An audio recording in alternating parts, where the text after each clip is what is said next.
A man is hauling a cart through a sealed-off industrial zone at night, collecting aluminium cans for a homeless camp, when a floodlight comes on in his face. The man holding it is grinning, and he explains the situation cheerfully. This whole area was isolated after monsters turned up here a while ago, which makes it a wonderful place for dark deeds, especially for feeding grounds like this one, where they feed on the ignorant, people like him. Several goblins walk out and stand beside the man, and they do not touch him at all, and he tells them they can eat their fill. What this man does not know is that the person he has just fed to his monsters spent his entire adult life being told by every employer who ever used him up and threw him away that he is a jack of all trades and a master of none. He has almost mastered 100 professions. He was fired from every single one. And 6 months ago, a voice went through every skull on the planet, searched his mind for a unique skill that matched him, found nothing in existence that fit, and built one from scratch. Over the next 20 minutes, in that lot, holding a broken bottle, he is going to acquire 4 separate professions. By morning, the man with the floodlight is going to be running to get how somebody ends up as a nameless nobody pulling a cart through a monster zone in the dark. We gotta go back to the night the world changed. Before any of it, he is walking down a street drunk, saying he cannot believe he has fallen this far. His eyes fill, and he says that in total he has almost mastered 100 professions and got fired out of every job attached to them. It was always like this. He was pushed around and moved from one job to the next. Overtime was simply normal, and the second he became unnecessary, he was gone. And after all of that, what people told him was that success requires perseverance. He should settle into one job and dedicate himself to it. He has to become an expert. Nothing is ever going to come of him. He is a jack of all trades and a master of none. And he says that he does not change jobs because he wants to. Then he crosses a road, deciding he does not have time to be sad, because he needs to find a new place. He looks sideways, and there is a truck coming at a woman and her daughter. He shouts a warning, and she sees it, and pulls the girl into herself. He runs and pushes both of them clear, and then hears a voice that nobody in that street is speaking. All currently existing life forms. The reality system is being measured. He asks what this is. People around him are screaming for help and for an ambulance, and the voice says that a status is being constructed from the individual's data. Suitable unique skills are being distributed. He decides he is hearing a voice inside his own head, and the voice says that a unique skill matching this individual's thinking pattern was not found. He is losing consciousness from blood loss, and his reaction to that is simply as expected. Nothing was ever going to come of him anyway. Then he is standing in an empty space, and the voice says that a new unique skill is being created in the name of the system.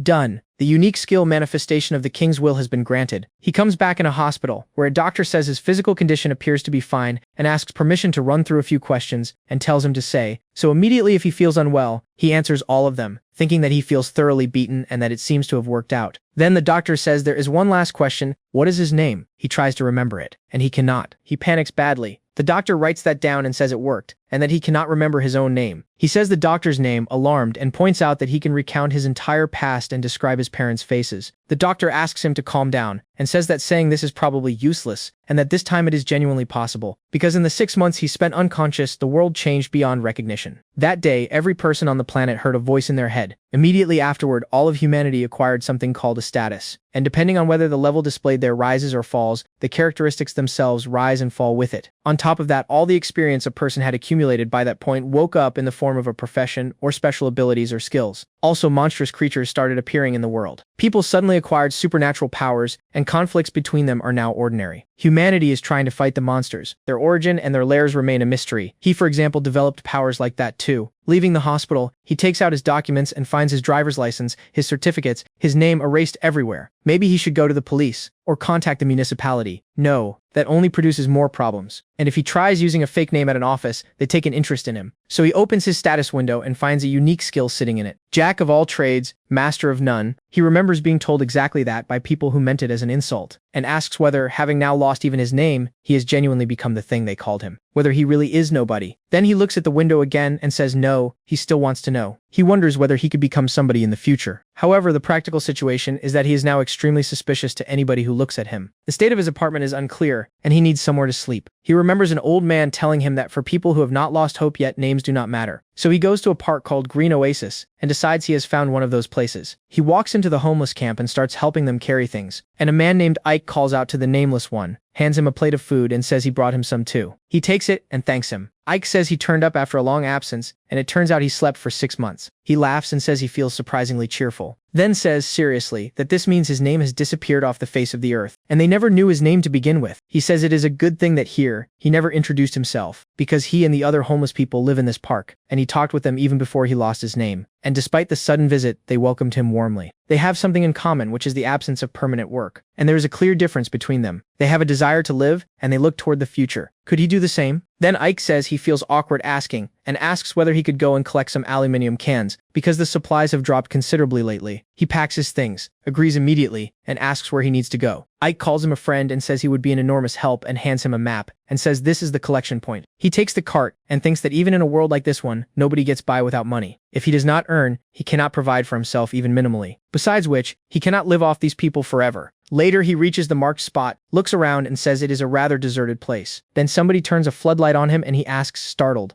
"What is going on?" And the man with the wide grin explains that this area was isolated after monsters appeared here some time ago, which makes it a great place for dark deeds, especially feeding grounds like this one, where they feed on the ignorant. Like him, several goblins come over, and they do not bother him at all, and he tells them, grinning, that they can eat their fill. Every one of those monsters comes at the nameless man, and that is where his desperate struggle for life begins, the kind that consists mostly of running from creatures he cannot handle. At the same time, Ike is setting a stone down as a grave marker, putting a small cup of alcohol beside it, and asking him for forgiveness. Because earlier, the man with the goblins came to him, and said that this decrepit old man is no longer capable of resistance, and does not even have the spirit to fight back. And earlier than that, the nameless man had told Ike that his way of living is what it means to be a real person. Remembering that, Ike thinks this man is strange. He seemed strange from the start, and he kept coming back to this park, again and again. He remembers him arriving, and announcing that he is the one who recently came for the free food, and asking whether he does not remember him. "Hello, hermit?" He asks him to tell him his story, because he looks like a hermit. He has changed a great many jobs himself, so he understands. He was a real master of his craft. Was he not? He admires them. People who dedicated themselves to one single thing. In the present, Ike is sad about that memory, and decides that this man is different from everybody else. He sincerely respected them, the outcasts, which is exactly why he became, and for that man he stands up with a very determined face and leaves. Meanwhile, the nameless man is running from a crowd of goblins and screaming, because he has to run, or they kill him. The stranger puts the floodlight on him, laughs, and announces that dinner is served. And the system says that the basic profession fugitive has been obtained. Skills received: planar run, 3-dimensional run, escape map creation level 1, which startles him, and he asks whether he got that at exactly this moment. He keeps running and shouts at them to leave him alone. Then he hears goblins laughing ahead of him, stops and works out that they are surrounding him and closing from behind. Is this genuinely the end for him? They are going to kill him right here, this freak of nature, so that he becomes food for monsters. What is even happening here? He ends like this: a nobody, a loser, a jack of all trades and a master of none. And that is the sentence that makes him genuinely angry, and he asks how they dare. Because if he wants to survive, he has to move his legs. And if he decides to fight, he has to close his fists. He takes a stance, sets his teeth, and decides he has to make a decision. Then runs forward, grabs a bottle off the floor and shouts. And the system announces the basic professions: Spirit Master. Skills: Insight, Mind Reading, Mental Attack Resistance level 1. He looks at the goblin in front of him and asks whether the monster's movements have suddenly become slow, then works out that it is about to throw a club at his feet, jumps and slips it. The goblins come at him, screaming. He predicts that one of them is going for his neck. He slips it and puts the broken bottle through the monster's head. He runs at the next group, noting that he can now read the enemy's attack patterns. He slips an attack, gets up onto the containers, and notes that his body is also reacting and moving in line with his thoughts. He drops behind another goblin and puts a second bottle into it. That one survives, so he puts the broken glass through its throat. Then he kicks the body and says, seriously, that there are only 2 of them left. He starts running from the remaining goblins and says that what happens to them now is exactly what they did to people inside their own hunting grounds. He goes around a corner. They look after him and cannot find him in the dead end. He climbs onto the containers and says that this time he is the one luring them into a trap. He drops onto one of them and takes the second with his club, then swings the club to finish the goblin, puts a foot on it, and announces that that is all of them. And the stranger asks loudly what that was.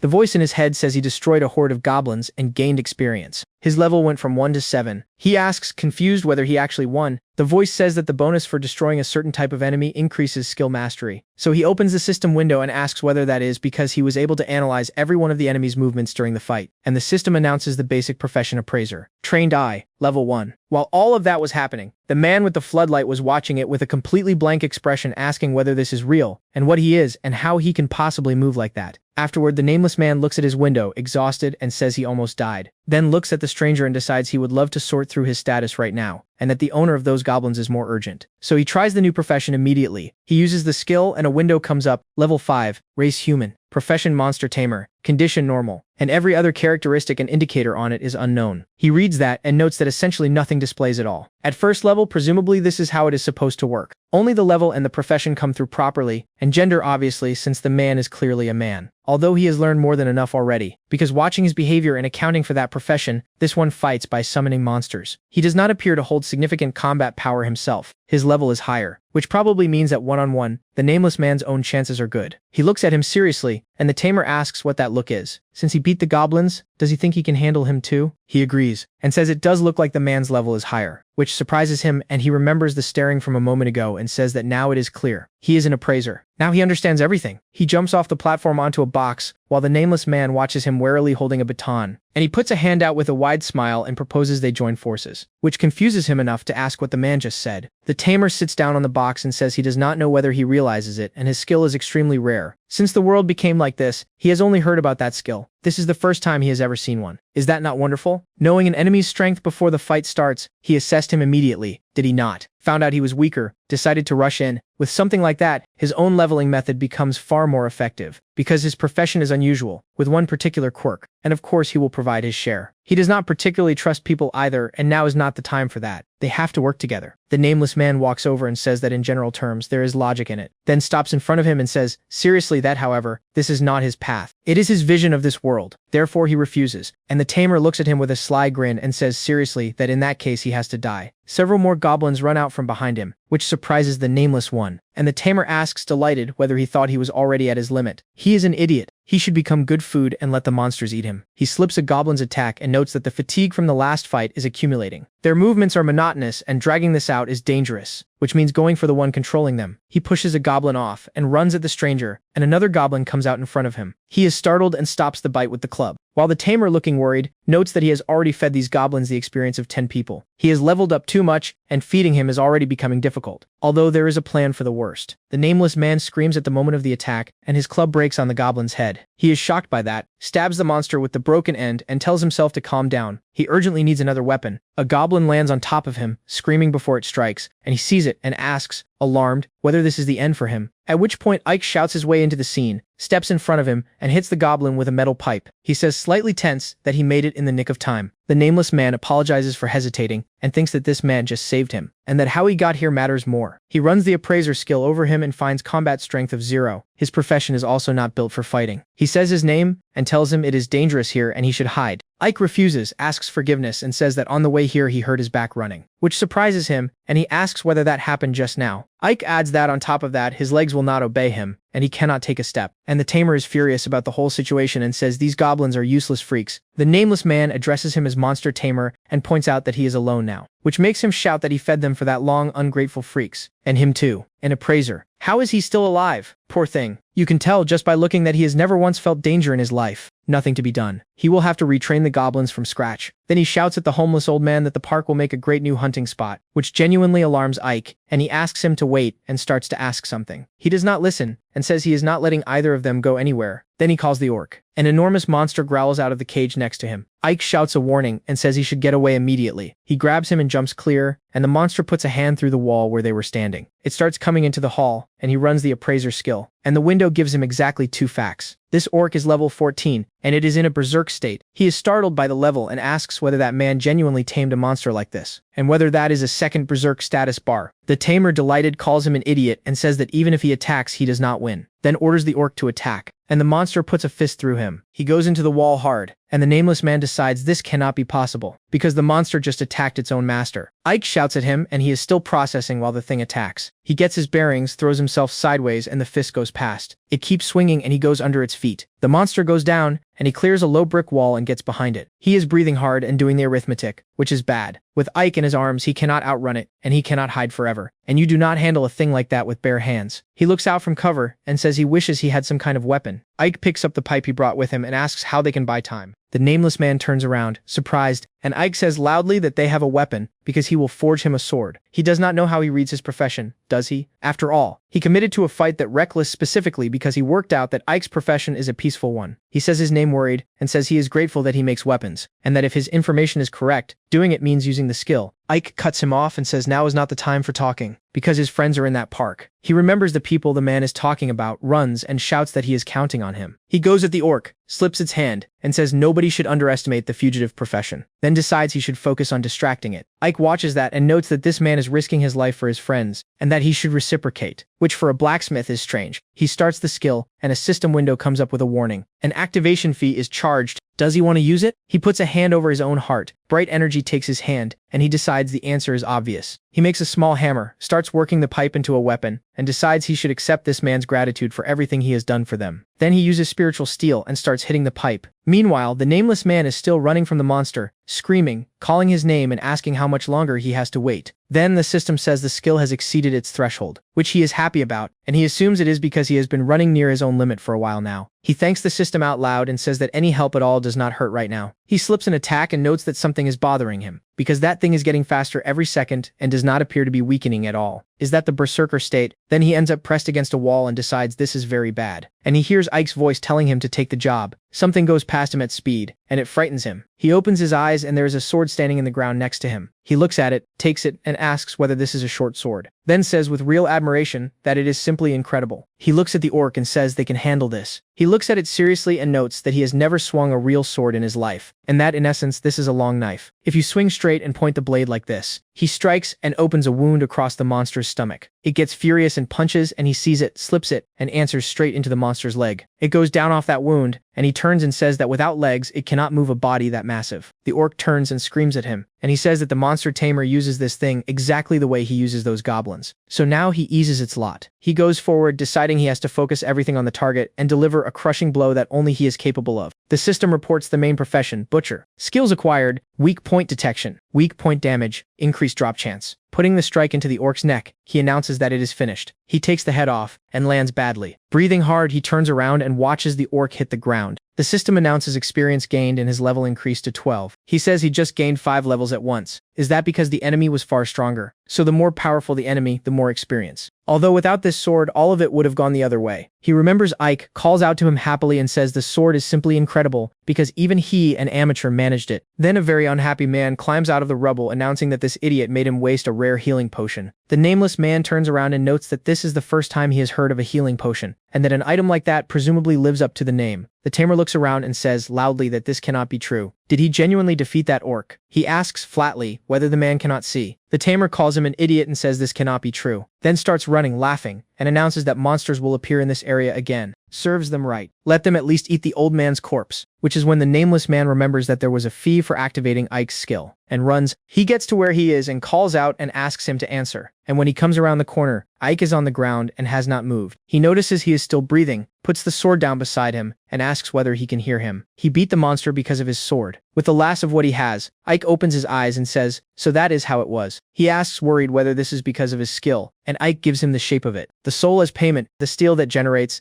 and the blade that creates. Then he pushes the sword toward him, calls him boy, and tells him to take it. He thanks him and says he will take care of it, and apologizes for letting that freak escape. Ike looks at him and says he has the right to know, because before statuses existed in this world, before this man ever came to them, 2 of their comrades were killed. He is outraged and asks how that happened. Ike says bandits came and said they wanted to test their skills. They somehow managed to fight them off, and the power of those skills attracted new monsters. Then one of the men they fought, a monster tamer, came back. He said that in exchange for never attacking them again, the old man would have to supply him with people, constantly. Because by letting bandits use their skills and killing the monsters that appeared afterward, he could eventually take their experience. However, with a steady supply, his efficiency would be considerably better. Then he showed him the severed head of his comrade and said, grinning, that if he failed, that is fine. Let all those old tramps pay for his monsters instead. He threw the head, and a goblin standing nearby started eating it. Ike went down onto his knees, and he says now that the man was insane, and that this was obvious. He was unable to fight back, and he gave up. Because this world has not changed at all. The weak are eaten, the strong rot. And weaklings incapable even of self-sacrifice could only protect something important by handing something to the strong. The nameless man listens to all of it, and Ike says he is not asking for forgiveness. He sent young people to their deaths, and he was afraid of his own. A selfish loser. The nameless man closes his fist and decides that Freak is to blame for every part of this. If only he had killed him back then. Although could he kill a person? Ike says he lacked both the strength and the will. However, he was able to do it for him. And the nameless man holds the sword up and says that is not true. If he had not forged this, he would have died here. He takes his hand and says he won only because of his sword. It is still his victory. He is the one who protected everybody, which surprises Ike, and he closes his eyes and says with a very small smile, so that is how it was. The only thing he wanted to know before he died was his name, and the nameless man asks himself who he remained in this man's memory, and whether he has lost something more important than he thought. He picks the sword back up and says that even so, if he stops understanding who he is, he will live. Exactly the way Ike and the others lived, going his own way, even stumbling. At the same time, in a dark alley, the monster tamer kicks a wall and says all of this is because of that freak. And yet this appraiser, he does not really need that skill anyway. It is a profession with low combat power. However, whatever he is not forgiving him, for him to give in to some idiot who relies on other people. Exactly. You do not rely on others. You use them, you manipulate them. You turn them into cannon fodder in order to prove your place in this world. Then he walks on and says, furious, that he is going to kill him with his own hands. After that, the nameless man's life turns into a daily war against goblins that keep arriving. In yet another one of those fights, having killed the last one, he announces that that is all for today. Sheathing the sword, he remarks that needless to say, the blade Ike made has made his work considerably easier. The weapon itself is incredibly sharp, and it does not rust from blood. He looks up at the sky and asks whether it has genuinely already been 5 days. Because when he came back to the park where Ike gave his life to protect his comrades, monsters had appeared in the surrounding area, off the aftermath of that fight with the orc. All of them were only level 1, so even exhausted, he could clear them quickly. The next day they were back, and there were twice as many, which thinking about it is natural, since he used his skills to kill the previous ones. They say that the last time, it took a whole month for them to disappear naturally. Is he genuinely going to have to sit through a permanent siege? While he was working through that, more monsters appeared, and fighting them, he realized the creatures are attracted by skill power, which means he has to try to contain the power. Because when monsters can no longer find food, they start reacting to skill activation by moving toward the source. So all he has to do is make the smell weaker. He tests the plan by deliberately dropping the power of his skills and fighting like that, his only concern being whether he can still kill anything. And even holding back, with this sword he cuts goblins in half with one blow. Looking at the results, he notes that part of this is because their movements are simpler than the movements of the goblins that Tamer had trained. He manages without much trouble. The next day the count drops from 10 to 7, the day after that to 5, which confirms the hypothesis because with moderate skill use the monsters gradually stop coming. And as a result he now knows the following. First, goblins appear at 6 in the morning. Second, they appear in parks and neighborhoods, and their locations are random. Third, they do not enter houses, because their range is limited. Fourth, if you destroy a group, that group does not appear again that day. And fifth, the bodies disappear overnight. He understands the data is woefully insufficient, and there are plenty of variables. He wants to check a great many other things.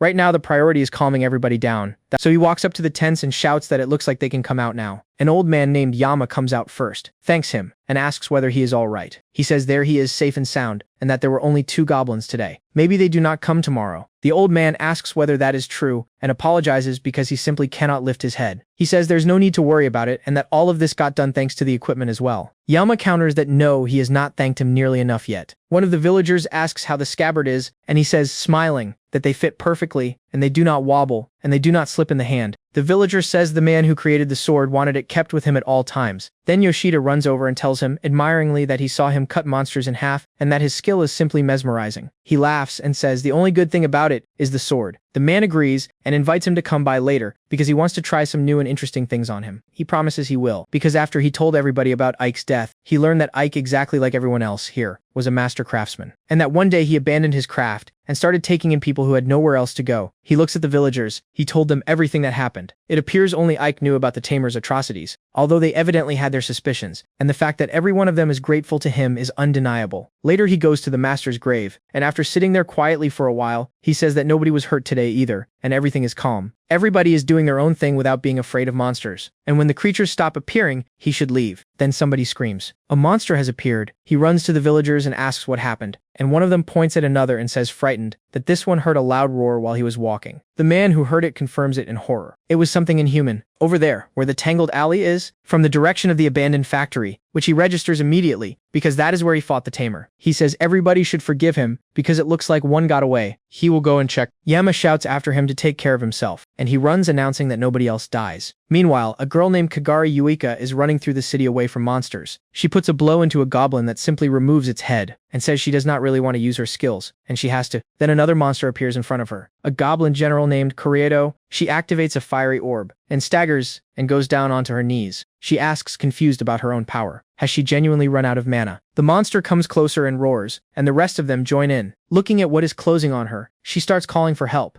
And at that exact moment somebody arrives beside her, puts himself between her and them, and asks whether everything is alright. Throwing his cape off, he sets himself. She asks, confused, who he is. And he is surprised to realize the person he just covered is a girl, because that was a female voice. Fortunately, there are no visible injuries. Also, the goblin's movements are quite competent, and that big one among them. It looks like they are acting on its orders, so he puts his cloak over her and tells her to stay here, while noting that there is no telling when they attack again, and that right now, before anything else, he has to deal with the big one. He runs his assessment, and finds a level 18 goblin general with unknown stats, whose level is higher than his, which means sheer numbers could still bury him. Right, now he could take the girl and run. Except that if those monsters worked out where the park is from the direction he ran in, that becomes a problem. So while there is still a chance, he pulls this out by the roots. He draws and goes at the enemy shouting. Kuredo roars, watching him come. He calls it out. Left hand strike. First the Spirit Master's insight to anticipate the enemy's movements. Then the Butcher's weak point detection to aim the weak point damage. He puts all of that into Kuredo and announces delighted that he hit, except the goblin dodged it, which genuinely surprises him, because it lowered its center of gravity at the last instant to reduce the damage. So he calls the next one. Right hand, claw strike from above. This time he definitely handles this level. This time it ends. And at that moment, another monster comes out from behind the general, attacks him and hits him in the head. He says, startled, that the idiot was hiding behind the big one, so he would not see it. No, they hit it. They set that up on purpose. He was completely tricked, because this general did not only work out their fighting style, it exploited it. Even with everything he can perceive, he did not notice a goblin standing behind it. In the instant a person takes an unexpected blow, that technique does not have time to work, exactly as the body does not have time to react. Simply anticipating something does not improve his own reaction speed. That goblin's bow was a flimsy fake, so it broke after one shot. Otherwise he would already be dead. His attack, the one built entirely on exploiting their weaknesses, failed immediately. They decided the surprise strike tactic works on him, and now they are trying to kill him with it. He swears and asks how he is supposed to answer that. Slipping an attack, he thinks about the right shoulder, because if he could reach it, he takes it off immediately. Clearly it is not that simple. Then a second goblin comes at him, the same archer. He barely avoids that one, and manages to slip it and damage it on the way past. The monster hits the pavement and drops its weapon, and he reads the situation and concludes that things are very bad, because the fact that he jumped there, and the fact that the attack missed, was pure chance. There are undoubtedly several more of them in ambush. His preferred fighting style, dodge and strike, is completely blocked. Can he win? If he had a dodge technique with minimal movement. If his sword were sharper, he could deliver more effective slashes. If he had the reaction speed to handle surprise attacks, all of this would be different. Whatever Ike's sword is, if the man holding it is like this, then he is running away again, which is the thought that makes him grin. Read movements and dodge attacks, spot weaknesses, anticipate the opponent. No. Right now what he needs is the power of onslaught. Holding the sword out in front of him, closing his eyes, he makes a decision. He fights his way to this victory himself. He has to break out of what he was before. The system informs him that his vessel is meager. He opens his eyes and thinks, the strength to overcome, and the system reports immediately that the activation conditions have been met. He has acquired the advanced profession gladiator.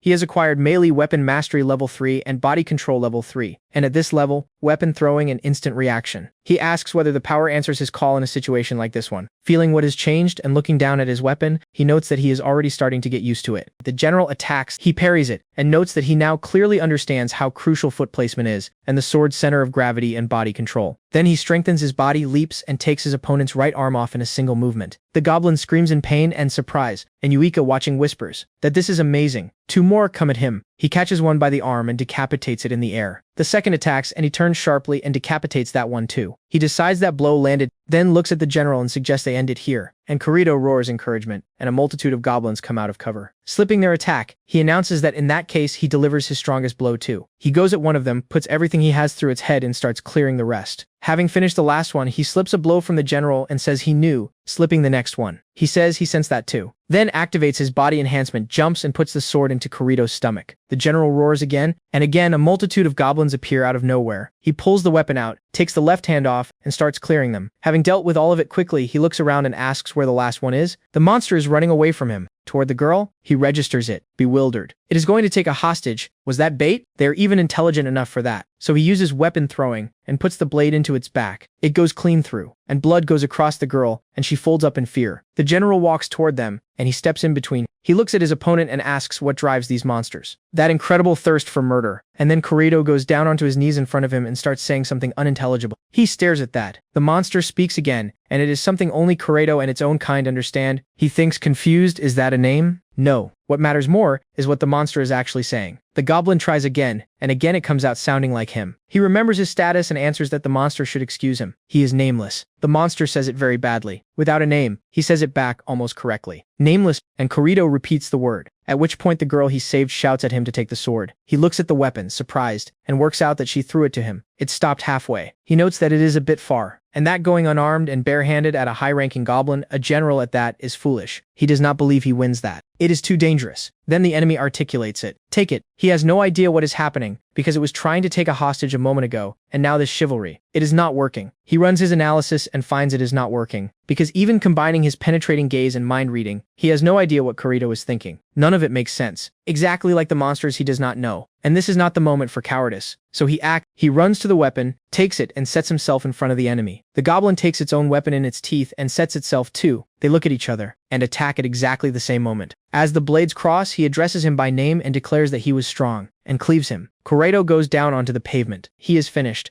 Catching his breath, he watches the general start vanishing into the air, which surprises him because a monster disappearing after a victory is the first thing of its kind he has seen. The system reports, named monster, Kirito. His personal goblin group destroyed. Experience gained. Level increased from 12 to 21. Bonus for defeating a special enemy. Skill proficiency increased. The levels of planar run, three-dimensional run, and escape map creation have all increased. Insight, mind reading, mental attack resistance, and trained eye have also increased. The system lists several more skills on top of that. He notes, surprised, that this time the stats went up significantly. Named indeed. Then he thinks about it for a moment. He was dormant for 6 months, and when he woke up, the world was a different one. Every time he survives something dangerous, he realizes how little he knows, and every time he learns something new, he realizes how insignificant his knowledge is. Well then, he is going to have to learn all of it as quickly as possible. Then he notices something glittering where Kirito was standing. He picks it up and asks whether that is a stone or a crystal. Something that noticeable, and he has never seen one before. At which point a female voice reaches him. He catches himself and says yes, there was a person being attacked. He goes over to her, touches her hair, and decides that it looks like she is simply asleep. There appear to be no visible injuries, and her breathing is stable. Even so, she is a human being. She hardly knows any homeless people. He cannot leave her here, so first he takes her to the park. Although before that, he protects himself. He apologizes out loud and decides that in case she is dangerous, he should do this while she is unconscious. His trained eye also went up to level 3, so he should be able to see more now. And when he gets her status open, his astonishment does not have a ceiling, because she is a half-elf girl. Level 56. Name unknown. Every other stat unknown, except her intelligence, which reads 920. He stares at that. She is a half-elf. At the same time, panic breaks out inside an organization somewhere. The head of it is shouting at his assistants asking where she went, because she is a valuable specimen. No, they cannot let her escape. They have lost sight of her. And if she disappears into the nearby recycling zone, that becomes an enormous amount of trouble. He needs her found. And if it comes to a fight, they should be careful, because the specimen holds skills in 2 different professions. She is a very tough nut to crack. Sometime later, Yuika opens her eyes, sits up, looks around, and asks where she is. She remembers managing to escape the pursuit, and then running into a goblin general, and that when her mana ran out and she could not move, somebody she does not know helped her. She checks herself over and confirms that she is fine. She is alive. She wraps her arms around herself and says, smiling, that she is saved, then laughs with relief, and then wonders what this place actually is. Somebody outside the door calls out to him and asks whether he is here, then puts his head in without ceremony and announces that he is not here, and that the girl is awake and to let her wait because he will go find him now. Yuika clarifies, startled, the guy. The resident says yes, he brought her here, then disappears behind the door shouting that there he is, and she thinks, so that is the man. Then realizes her hair, because she just woke up and it is a complete disaster. What is she supposed to do? At which point he appears in the doorway and asks whether he may come in. She says flustered, that he may. He comes in apologizing for disturbing her and asks how she is feeling and whether anything hurts. Yuika pulls her hood over her head and says no, thank you. She seems fine. He looks at that, confused, and asks whether she is sure, while noting that she appears to be covering something above her neck, so he asks sympathetically whether her head was injured.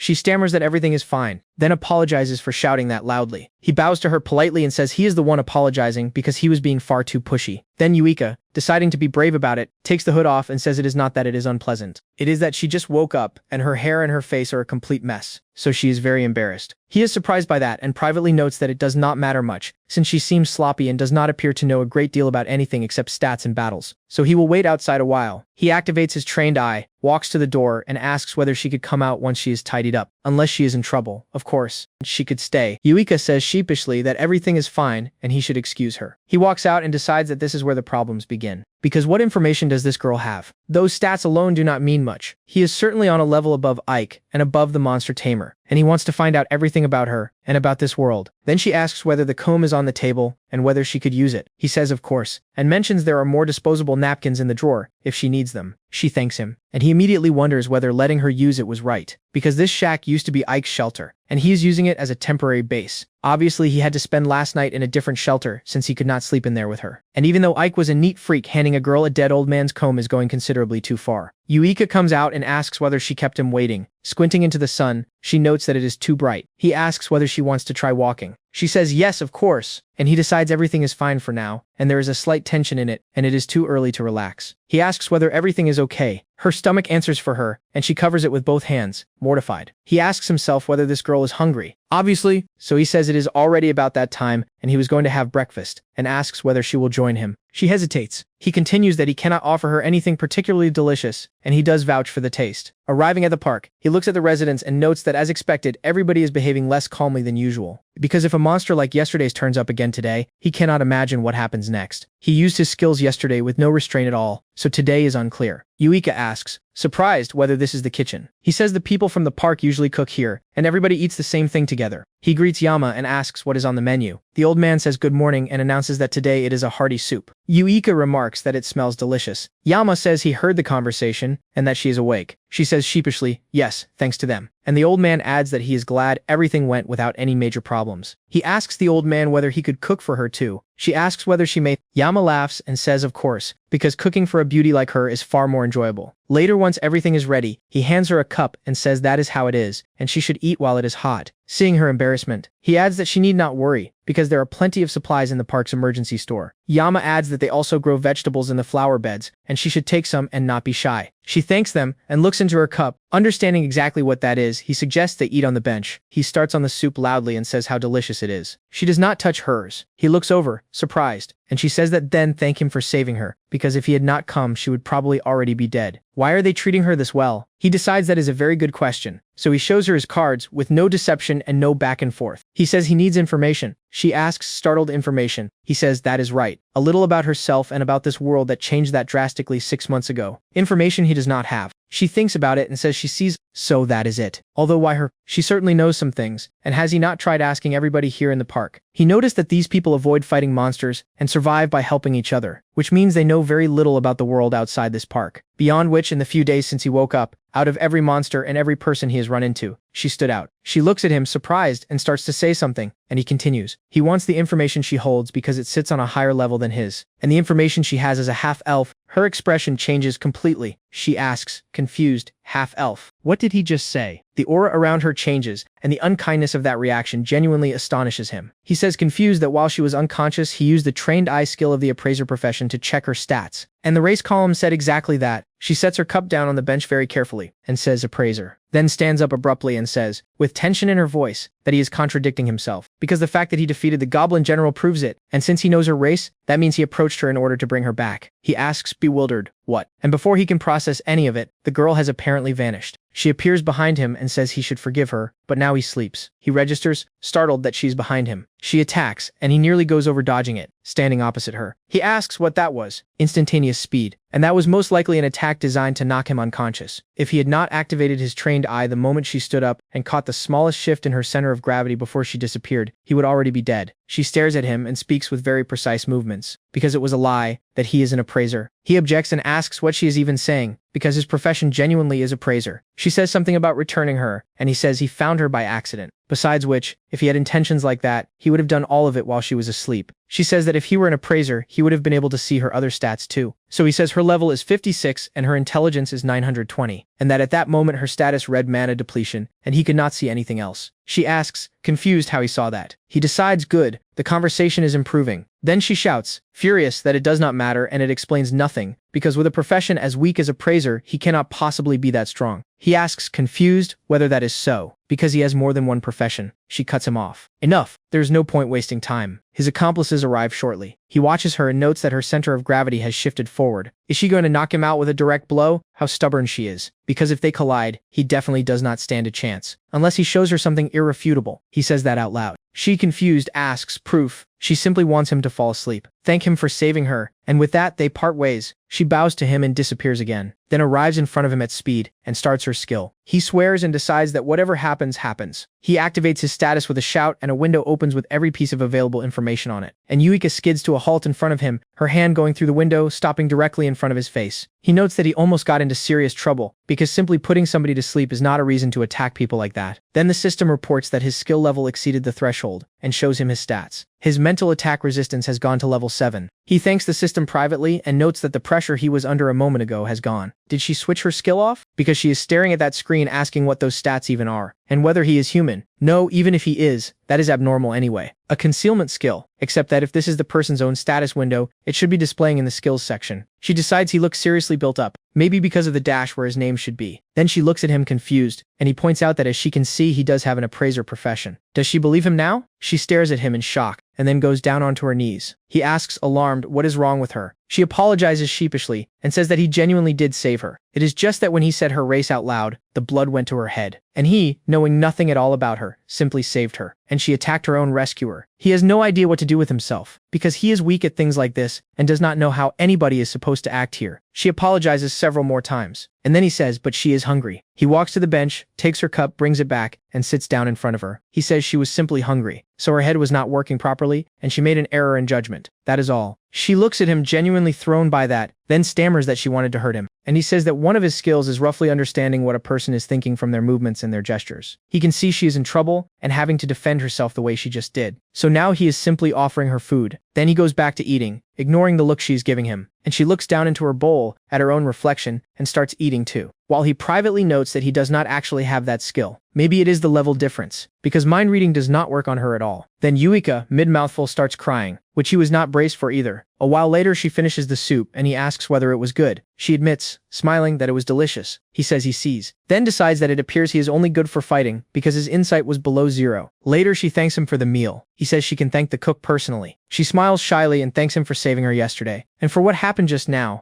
She is truly very sorry. He exhales and says she should not think about it, and to just pay him an information. She says that is fine, if what she knows is acceptable to him. He apologizes for going straight at it, and asks first whether he could have her name. She says, smiling of course, her name is Kagari Yuika. He notes, surprised. Japanese at least by the name. She adds that just the given name is enough, so Yuika is fine, although he can call her whatever he wants. He asks, rather embarrassed, what kind of race a half-elf is. She answers thoughtfully, a half-breed of human and elf, considered a rare species because of its properties and its scarcity. He clarifies, surprised, so one of her parents is an elf. She says no. Her father and her mother are both ordinary humans. More likely it is acquired, because 6 months ago, along with the voice in her head, her body transformed into a half-elf. He asks, baffled, whether that is genuinely possible. She chuckles and remarks that it is just like a fantasy. They say the only reason her ears did not point is that she is only half. Back then she had brown hair. And when her body started changing and manifesting magical power, the pigment inside her hair changed too. He asks, confused about magic power, and whether it is related to the mana in her stats. She answers, probably. She has heard its manifestation depends on a person's race, profession, and personality. That indicator can only be seen by people who have manifested magical power themselves. Although all living beings have it, they simply cannot see it clearly. And the limit on skill use also depends on the remaining magic power. Although they say that does not apply to permanent skills. He drawls that he sees. She continues. Honestly, she does not fully understand what skills are. What she does know is that the ones you use consciously require mana, and the ones that provide constant acceleration or increased strength or increased endurance are permanent skills, which surprises him because that would be like his skill for running on flat surfaces. He says thank you, he will take note of that, and asks whether even once magical power has manifested, the only benefit is that its volume becomes visible. She says thoughtfully that she does not fully understand it either because she had magical power from the very beginning. When you control it, your mastery and your understanding of what it can do grow enormously. And the difference between having magic available and not having it becomes obvious. He wonders whether he ever develops this condition himself, then asks incidentally what kind of state it is when you have no mana at all. She hesitates, then says sheepishly that it means it does not exist. Literally, a state where your remaining strength has sunk to the bottom. It does not affect your well-being, and it does not cause death, although they say both elves and half-elves are exceptions. He asks whether that is the difference in race. She says that if the host is human, or a member of another race, then even in that state they can probably still fight on basic stats. But she and half-elves generally depend on magical power even in daily life. If they lose mana, their vitality and their abilities collapse, and they become immobile. Even a lowly goblin becomes difficult to deal with. He notes that this is why those goblins had her cornered, and then asks whether it was genuinely worth telling a man she had never seen before about a flaw that critical. She says, smiling, that she cannot hide anything from the man who saved her life, because she believes in him. And even if that decision turns out to be a mistake, she probably will not regret it. He assures her that it will not, and that he is not telling anybody what he just heard. Then he wonders what battle left her with those injuries, or what circumstances brought her to this. She looks at him, surprised. He asks what is wrong, and she says he should excuse her, because she understood that her job is to repay him in information, and she also wanted to ask him something. He notes that indeed, it has turned out that he is the only one asking questions here. She can ask whatever she wants, while privately noting that he can answer everything except the question of his name. She asks his name. He notes sheepishly, yes, that is right. Introducing yourself is important. He hesitates before answering, and a system voice announces name in the name section. There is an option awaiting confirmation. He asks, startled, what just happened? Hesitating again, he answers that he does not have a name to call himself. She looks at him confused. He pulls out a name card and adds that his name has disappeared from this world. Looking at it, she says that is hard to believe. An inexplicable phenomenon. He says it was too targeted. She asks whether the cause is unknown. He says no, he does not know anything himself, and he thinks it is simply some unfortunate incident. He is actually fine with it. The problem is that, when he introduces himself, everybody assumes he is insane. Yuika is indignant about that. Not at all. She does not think so. And that voice arrives again. Name in the name section. He is startled, because something happened again.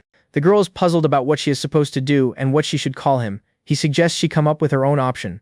The system voice says, confirmed. Of the proposed options, only one was possible. Unable to take it, he comes off the bench and shouts into empty space, asking what this is all about. Yuika, startled, asks tensely what is going on. He says no, nothing. It simply seemed like that heavenly voice told him something. Then the information lands. Selected. Name update. He remembers the Goblin General telling him his name. He jumps up off the bench and calls his status open. And when the screen activates, he stares at it. She asks what happened. He apologizes silently, without a name, then reads it out with some difficulty. Nanashi. He says thoughtfully that obviously that Goblin General definitely said that, and that the heavenly voice was presumably mistaken and thought it had said his name. A strange error occurred. After a moment's thought, he says, oh well, people will simply assume it is a nickname. She asks whether he is sure. He says yes. Basically, he is the nameless Nanashi. That is what he goes by. Yuika asks whether she may call him Mr. Nanashi. He laughs and says that even hearing her say it, he still feels slightly uncomfortable, because it is the first time since he woke up that anybody has called him by a name. She says, smiling, that this means she is the first person to call him by his name since he woke up. He asks, surprised, whether he was born, and she says sheepishly that a person who wakes up after 6 months of sleep finds the world around them completely changed, and their previous name no longer means anything. And so when somebody gives them a new name in a new world, is that not like the birth of another person, or a rebirth? He suddenly laughs and notes that birth really is like that. So that is it. He was born. Come to think of it, all this time he has been searching for his former self, asking who he was. He was scolding himself for being a jack of all trades. That was the past talking. And now there is the newly born Nanashi. Wiping tears of laughter away, he adds that he is not throwing the past out either. Everything that existed before the changes is still the same old him. Yuika, looking at all of this, asks, alarmed, whether she perhaps said something inappropriate. He says no, everything is fine, and thanks her, which she has no idea what to do with. He asks whether she still wants to ask something. She says yes. She wants to know how old he is. He says 22. She notes 4 years older. He works out that this makes her 18. She says that in that case she will ask again. And then everything starts shaking, and the ground goes. He shouts an alarm. An earthquake. From the distant front. Could that be a monster? She says everything is fine, because monsters probably do not appear on this land anymore. He asks, baffled, what that means. She says those goblin generals were named and able to speak human language. They say the very rare ones appear the same way ordinary monsters spawn. Most appear when special conditions are met, and in the territory where one has been defeated. New monsters do not appear even if you use skills. Although that was only a brief respite. He asks, confused, whether that is true and what she is even talking about. She looks at him and says she is asking him to come, because when they get there he understands everything. He agrees. They arrive at that exact spot, and something rumbles overhead. They look up and he shouts at her to get back. Jumping clear, he asks, amazed, what that is, because a tall black door has appeared in front of them, and Yuika says with resignation that it is a gate after all, then walks closer. He tries to stop her, saying that if she gets any nearer, something irreparable could happen. And she says this is a gate, and beyond it lies an unknown lair of evil, a nest of monsters. Simply put, a labyrinth. He does not follow any of that. She says that over the past 6 months their appearance has apparently been observed all over the world. Although she has only seen one appear once, he asks confused whether it is just like in the manga, the same thing. Monsters, traps, and treasure chests. Some kind of building. A dungeon. Seeing his face, she says not to worry because this dungeon is not active yet. He asks, confused, not active. She says yes, she has heard of that. It is a state where nobody can enter, and nobody can leave. Even once it activates, you can only enter from the outside. And monsters do not appear straight away. At least not yet. He asks, surprised, why this suddenly appeared at all. She says the reason is not entirely clear, and that there appear to be several conditions for a dungeon to appear, and that one of them was probably her. She lowers her head, guilty about it, then continues. Hunting named monsters. He looks at her, surprised, and works out that she means Corrido. She goes onto her knees in front of him and apologizes, and adds that in the end all of this is because of her, because until he found her, she kept using her skills, not caring that she was attracting monsters. So all of it is her fault. He thinks about that and asks whether if that is true, then the stronger the skill used, the stronger the creatures that appear. She says she does not know. Maybe so. And he says that in that case, randomness seems more likely to him. She looks at him, confused. What is he talking about? So he starts working through it out loud. Yuika and Corrido both appeared in this abandoned area yesterday, on the same day. If one of the laws governing monster appearance is the passage of time, then the possible conditions for a named monster are these. Either a certain amount of time has passed since the goblins appeared, or a certain number of goblins have been hunted, or goblins have been hunted several days in a row. But does the date they appeared in the park depend on any of that? And the number of goblins killed? In short, this fight was inevitable. For him, and for everybody in that park, Yuika had nothing to do with it.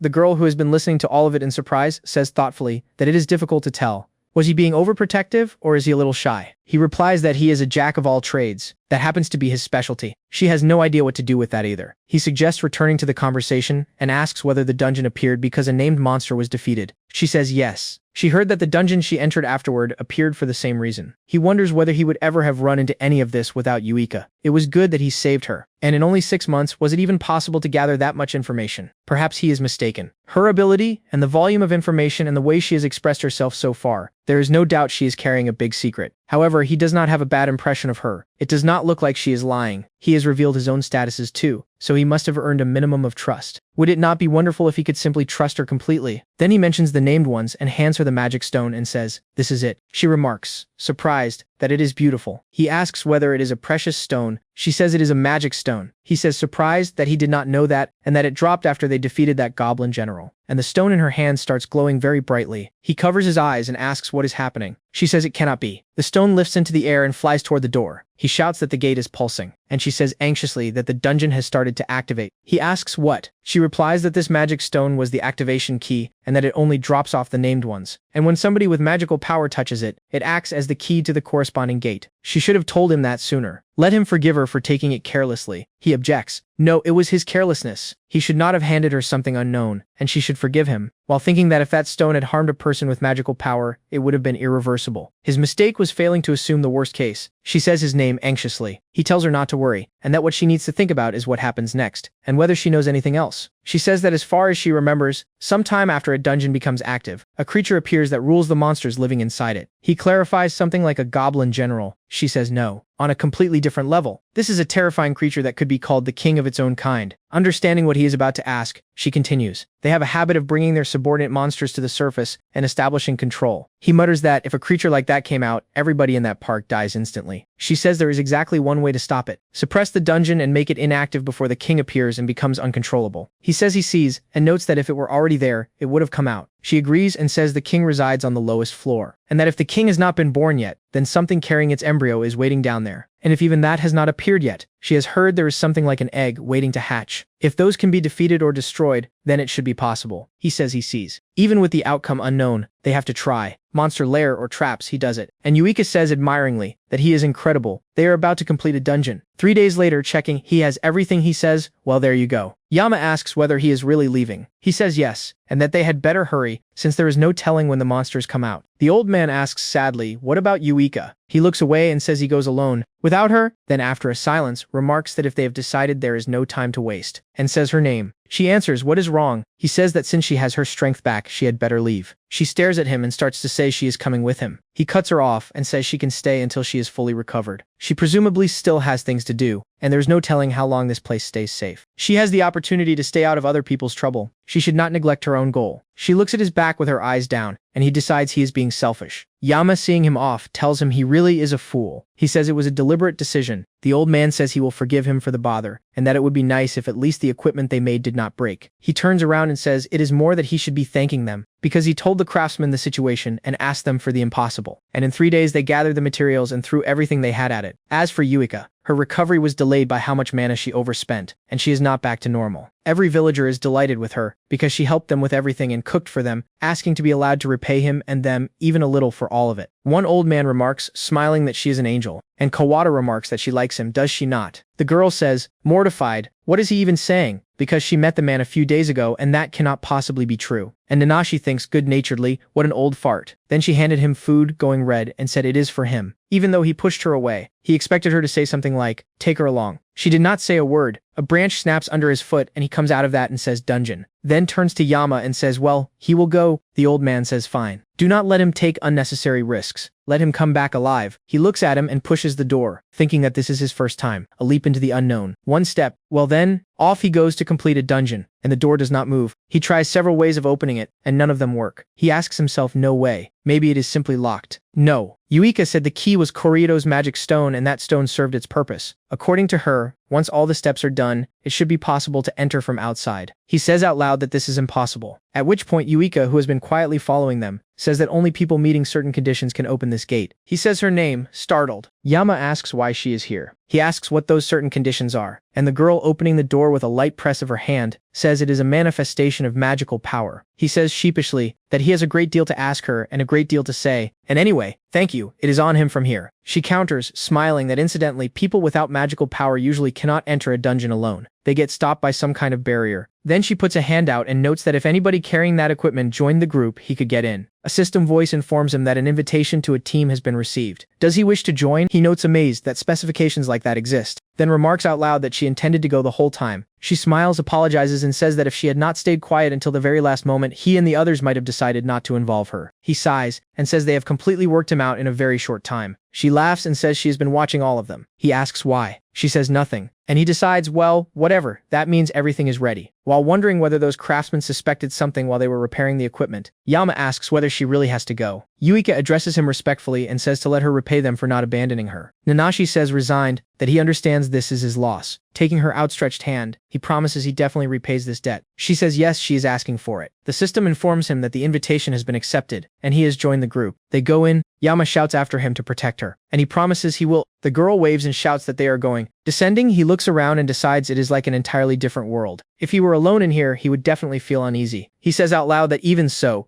it really is brighter down here than he expected. She says that is true and to be careful because this is already a monster lair. The light could go out at any moment. They go lower and an opening appears in the wall. He looks in and says he leads. She does not argue. They go in carefully, checking behind them constantly. He remembers what she told him. The monsters in a dungeon belong to the owner's race, and they are connected by a named magic stone, which became the key. Monsters appear in front of them. He says that going off what she said, these are goblins. He runs the appraiser skill and reads their stats, which surprises him, because every stat is visible. These monsters are high level, and they hold no skills at all. He takes his sword and says he handles these himself and asks her to watch the rear. She agrees. He goes forward and takes one of their heads off in a single leap, and notes that his body has become extraordinarily light. He clears several more quickly, and when one is left, he pins it to the wall with a thrown weapon, then walks over, pulls his dagger, and apologizes. The monster hits the floor, and the bodies start dissolving, which surprises him, because unlike the surface, they disappear instantly here. She remarks, admiringly, well done. He says it is only the first floor, and she says, surprised, wow. He really does use multiple classes. He looks at her, bewildered. What is wrong with her? She goes embarrassed and says, no, that is nothing. Please forgive her. It is nothing special. Right now, they should focus on completing the dungeon. He agrees. She says that going down from here brings the next floor, and that higher species can occasionally appear from the second floor onward, so they should be careful. Going down, he notes, surprised, how many steps there are. Her voice is genuinely barely audible, and can he even make that out? On the next floor, they find boulders in the room. She speaks and the footsteps fade out. Then he goes tense, draws instantly, and strikes a monster that appears out of nowhere. He works out. They were hiding behind the rocks. Yuika shouts that something is coming from behind. Several hobgoblins have appeared behind them. He is astonished at the size of the group, and she says perhaps this is the spawn point itself, especially on a floor this early. Going down to face strong enemies with a crowd that size on their tail is a bad idea. Better to destroy them here. He runs the appraiser skill and reads their stats, then says, surprised, hobgoblin. So that is it, the highest kind. And there is also a backup skill. She clarifies backup, a skill that summons allies. which is all the more reason to finish them here. With that, she takes her backpack off her shoulders and repeats it. Here, he says her name confused, because of the state she is in. She smiles and says she wants to show him her fighting style while there is time. Because if they know each other's abilities, then at the right moment they can work together. He admits that is fair. In that case, he sees what she can do. She steps forward and asks him to rely on her, and says she thins their numbers first. A crystal lights up in her hand. He asks, surprised, what that is. She says it is one of her tools, the Fury Sphere, then throws it up and hurls it into the monsters. And every hobgoblin about to attack them is destroyed instantly by the drifting crystal. He, in complete amazement, asks what that was and what she just did. She smiles and explains that it is a skill of the Gem Tamer class. It drains a great deal of mana, and mastery comes slowly, so for now she can only manipulate magic stones like bullets. He says he sees, while privately concluding that this is far more than enough for him, because unlike the mages he is used to, they are quite a cunning class. Then more hobgoblins appear behind him. About to jump, she warns him anxiously. Drawing his weapon, he notes, and here they are. And that compared to Kirito, their coordination is simply laughable. He parries a monster's attack with his hand, which surprises it. Somebody watching them says that now they have decided to use not only brute force, but this as well. Taking advantage of the confusion, he puts a crushing blow through it with his hand, because it is time to use the new equipment they made at his strange request. Gauntlets. He destroys the hobgoblin, looks at his gloves, and notes, smiling, that as expected of masters, his hands are completely intact. At that moment, Yuika cuts several monsters down at once, and he mid-fight sees it and says this is amazing. She is an incredible gem tamer. She says the skill Shimmering Jade is fast and convenient, and it still drains a great deal of mana. He asks whether she is alright, and whether she should perhaps conserve her strength. She agrees and adds that they have already cut the numbers down significantly. So she switches to close combat, which drains less. Then she goes straight at the goblins and starts attacking them with her hands. And he, completely thrown, decides oh well, because she has switched from gem tamer to hand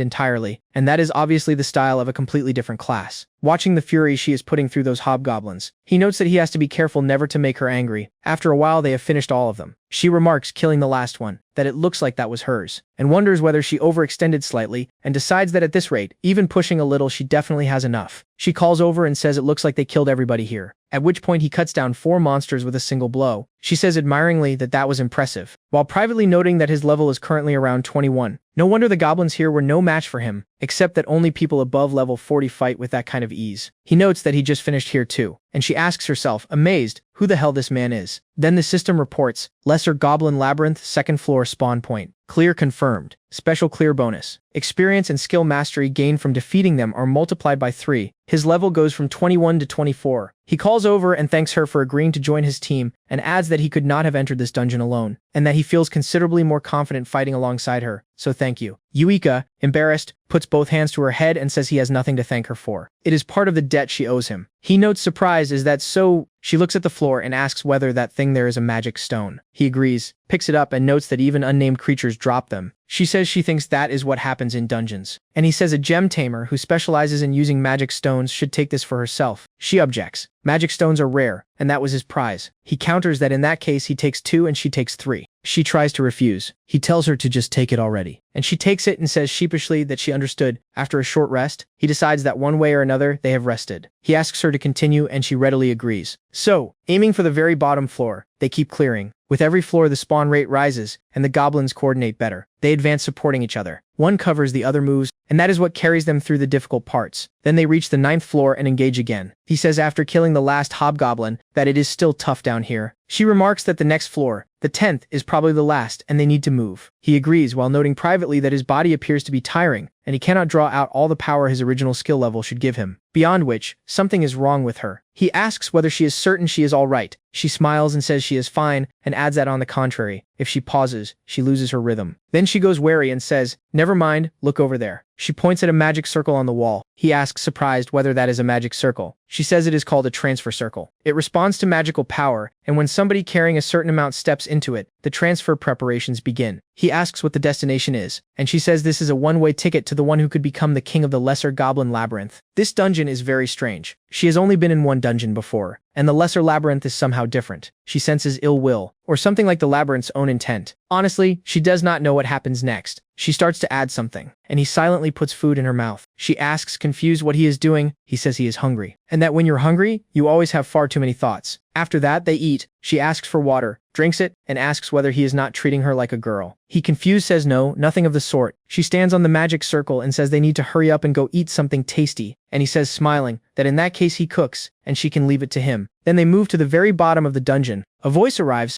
hot and blazing. The cries of hobgoblins come from everywhere. And the voice asks, ominously, who they are. He asks, wary whether this is the very bottom. She says carefully to please be careful, because it really is different down here. Then the dungeon master greets them. She says startled, the dungeon boss. He calls to her and tells her to be careful, because there are countless hordes down here. She reads the situation and notes they are completely surrounded. He says hundreds, possibly thousands, because in an instant they are inside an unbelievable crowd of goblins. The dungeon master notes that he has been waiting a long time for them to infiltrate his labyrinth, then turns to him and says he released a multitude of his own brethren, specifically to destroy him, because the human female was a nuisance and a danger. He says he understands. So in order to exhaust Yuika's combat power, it targeted the spawn points. The dungeon master says numbers are their strength. They die before they can resist, and Yuika shouts to him, 2010 meters. When the monsters enter the 2010 meter zone, he gives her a signal. He asks, confused, a signal. She shouts at him to just do it, and also not to leave her side. He looks at her and says he understands, then looks at the floor and asks whether those are the magic stones they collected on the way down. At that moment she starts casting and tells the dungeon boss ominously that he genuinely believed he had led them into a trap, except that they came prepared too. When the monsters get too close, he screams that it has started. She uses burst barrage, and every magic stone comes down on the monsters at once. Every enemy in that chamber, including the dungeon boss, is exterminated. And immediately afterward she staggers and nearly goes down, barely getting out that the destruction is complete. He catches her and asks whether she is alright. She says she is genuinely exhausted. He runs the appraiser skill over her stats and thinks anxiously that this cannot be, then asks out loud whether she has been feeling ill while spending mana in battle this whole time. She lowers her head and says nothing. He continues. Why did she not tell him earlier? Then corrects himself. Because how did he not notice? He was in exactly the same state, with his own strength draining. Is there any way at all he can help her? She tells him not to make that face, because she is not dying. Maybe they should go back now. Since they defeated the dungeon master, a teleporter should have appeared for the return. He apologizes to her and says that right up to the very end, he was leaning on her. Then he lifts her onto his back and tells her to rest a while